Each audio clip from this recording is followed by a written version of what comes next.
நம்ம இன்றைக்கி பார்க்க போகிறது பார்த்திங்கன்னா முட்டை குழம்பு. ஸோ இது வந்துட்டு பார்த்திங்கன்னா நம்மளுக்கு ரைஸுக்கும் எடுத்துக்கலாம், இல்லை வந்துட்டு சப்பாத்தி, தோசை, இட்லிக்கும் எடுத்துக்கலாம். ஸோ வாங்க பார்த்துடலாம். பேனை வச்சுட்டு கடலெண்ணெய் ஆட் பண்ணிக்கலாம். எண்ணெய் காஞ்சதும் பச்சை மிளகாவும் கருவேப்பிலையும் ஆட் பண்ணிக்கலாம். அதுக்கப்புறமா பெரிய வெங்காயம் சாப் பண்ணி வச்சுருக்கேன், ஸோ அதையும் ஆட் பண்ணிடலாம். இது நல்லா வந்துட்டு ப்ரௌன் கலர் ஆகிற வரைக்கும் வணங்கணும். வெங்காயம் பார்த்திங்கன்னா நல்லா வணங்கிருச்சு. நம்ம இப்போ வந்துட்டு இஞ்சியும் பூண்டும் இடித்து சேர்த்துருக்கோம். அந்த இஞ்சி பூண்டோட பச்சை வாசனை நம்மளுக்கு போகணும்.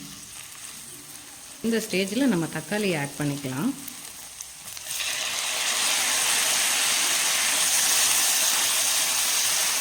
இதுவும் நல்லா வணங்கணும். நம்மளுக்கு மசாலா கூட நல்லா வணங்கி அந்த தோலெல்லாம் தனியாக வந்துடணும். அந்தளவுக்கு நம்ம வந்துட்டு இப்போ இதை வணக்கணும்.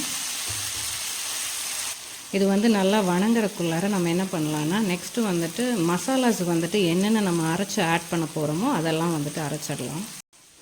இப்போ அரைக்கிறதுக்கு வந்துட்டு தேவையானது பார்த்திங்கன்னா தேங்காய். ஃபஸ்ட்டு அதை ஆட் பண்ணிவிடுவோம். அதுக்கப்புறமா ஜீரகம், சோம்பு, ஏலக்காய், பட்டை, 2 கிராம்பு ஆட் பண்ணுறோம். கொஞ்சம் பொட்டுக்கடலை ஆட் பண்ணிக்கலாம். ஸோ இந்த மாதிரி நைஸாக நம்ம அரைச்சி எடுத்துக்கலாம். இப்போ பார்த்திங்கன்னா தக்காளி போட்டதுக்கப்புறமா நம்மளுக்கு நல்லா வணங்கிடுச்சு. இப்போ வந்து மல்லித்தூள், மிளகாத்தூள், மஞ்சத்தூள் ஆட் பண்ணுறோம்.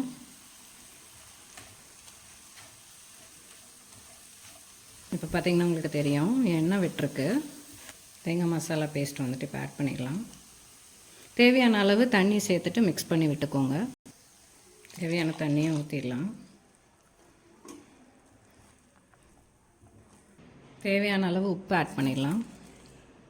ஒரு 15லேருந்து ஒரு 20 நிமிஷம் நம்ம வந்துட்டு அப்படியே மீடியம் ஃப்ளேமில் வந்துட்டு நல்லா அது கொதிக்கட்டும். ஏன்னா தேங்காய் வந்துட்டு நம்ம பச்சையாக அரைச்சி ஊற்றிருக்கோம். ஸோ அதனால் முட்டையை வந்துட்டு டைரெக்டாக ஆட் பண்ணாமல் கொஞ்சம் எண்ணெய் ஊற்றி கொஞ்சம் உப்பு, மஞ்சத்தூள், மிளகாத்தூள் போட்டு லைட்டாக வந்துட்டு ஒரு ஃப்ரை பண்ணி எடுத்துடலாம்.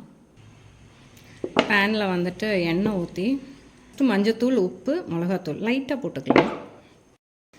இதை ஜஸ்ட் இப்படி மிக்ஸ் பண்ணி விட்டுட்டு முட்டையை வந்துட்டு நான் கீரல் போட்டு வச்சுருக்கேன், மசாலா உள்ளே இறங்குறதுக்காக. அப்போ அந்த மசாலாஸ் எல்லாம் நல்லா இறங்கும். ஆல்ரெடி நம்ம கீரலும் போட்டு வச்சுருக்கோம் எக்கில், பார்த்தீங்கன்னா தெரியும்.